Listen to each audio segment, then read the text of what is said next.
계속해서 준공공 임대주택에 대해서 좀 말씀 좀 주시죠. 네, 준공공 임대주택이라는 용어는 민간 임대주택 특별법에 나온 용어인데요. 일반인들이 등록을 할 수가 있습니다. 먼저 요건을 말씀드리면 네. 한 채 이상만 돼도 등록을 할 수 있습니다. 네. 그리고 의무 임대 기간은 8년입니다. 조특법상 양도세 감면을 받으려면 10년 정도 있어야 되고요. 역시 임대 기간을 채우지 못한다면 과태료 및 감면 추징이 됩니다.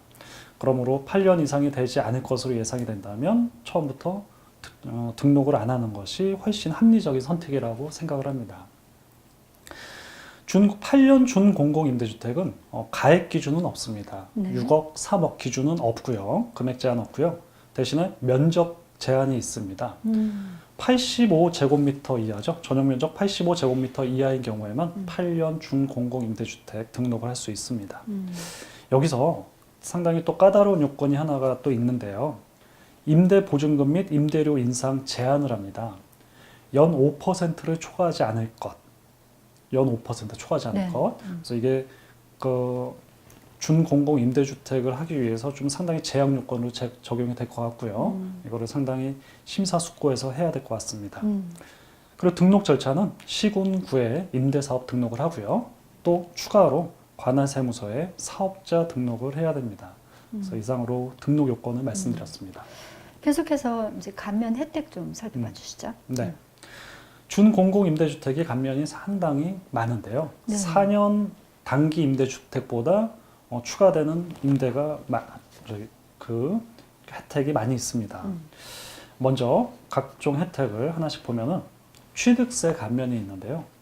60제곱미터 이하 신규로 취득하는 공동주택, 오피스텔 포함입니다. 이런 경우에는 취득세를 감면을 해줍니다. 이런 큰 혜택이 있으니까 취득 분양을 받거나 또는 계약을 했다면 임대사업을 미리 신청하는 것을 검토를 해보는 것도 좋겠죠. 네, 그렇군요. 자, 그 다음에 취득했으면 그 다음에 재산세가 나오죠. 네. 재산세 나오고 종합부동산세가 나옵니다. 그리고 매년 임대소득에 대한 임대소득 종합소득세가 나오죠. 이 세 가지 세금을 감면을 해줍니다.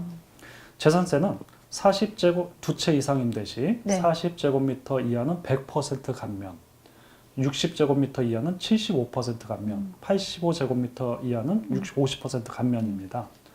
종합부동산세 역시 합산배제, 6억, 3억 이하는 합산배제 신청을 하고요. 제작되고요. 임대소득세 감면은 75%까지 됩니다. 단기 임대주택은 30%인데 네. 8년 준공공 임대주택은 75%죠.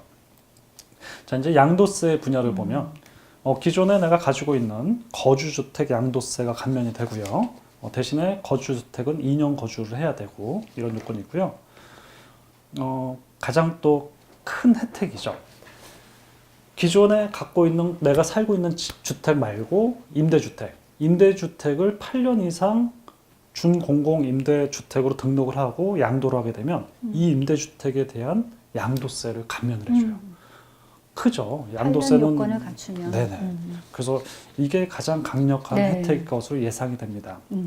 또한 양도소득세율이 3주택인 경우에는 20%포인트가 업이 되는데 그냥 업되는 게 없고요. 일반 세율이 적용이 됩니다. 그리고 장기보유 특별공제도 8년 이상 보유한 경우에는 50%를 해줍니다. 그러니까 세금을 반을 깎아주는 거나 마찬가지예요. 그리고 10년 이상 보유하고 양도를 하면 장기보유 특별공제를 70%를 깎아줍니다. 70%를 해줍니다. 그러므로 사실상 양도소득세를 70% 감면해주는 효과가 있어서 이런 강력한 혜택이 있으므로 여러 가지 요건을 검토해서 준공공 임대주택으로 등록을 할지 아니면 단기 임대주택으로 등록을 할지 아니면 임대주택으로 등록을 하지 않을지는 우리 시청자 여러분들께서 판단을 해보시면 좋겠습니다. 오늘 우리 세무사님 통해서 파리 부동산 대책에 대해서 한번 아주 페이북까지 다 들여다보고 왔는데 어떤 제 방을 통해서 계속 확인을 하시면 우리 시청자분들에게 굉장히 유익한 시간이 되지 않을까 싶습니다. 오늘 나와주셔서 감사합니다. 고맙습니다. 감사합니다.